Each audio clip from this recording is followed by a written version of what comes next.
విష్ణువు తదితర దేవతలు శ్రీకృష్ణ భగవాన్ను దర్శించుటకు గోలోకధామాన్ని వెళ్లారు. విరజానది కనిపించింది. అక్కడ వారికి అనంత కోటి సూర్యుల తేజస్సు కనిపించి అందులో స్ఫటిక కాంతులతో ఆదిశేషుడు కనిపించాడు.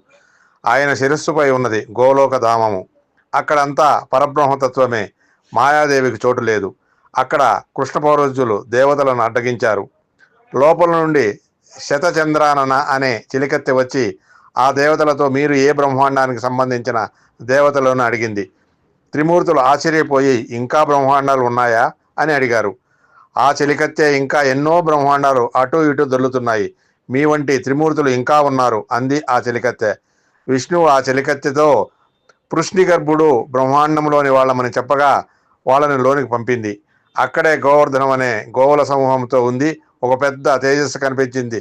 క్రమంగా అందులో సహస్రదళ పద్మం, అందులో షోడశదళ పద్మం, అందులో అష్టదళ పద్మం, ఆ పద్మం మీద రత్నసింహాసనం, దానిపైన రాధా సమేతుడైన కృష్ణుడు కనిపించాడు.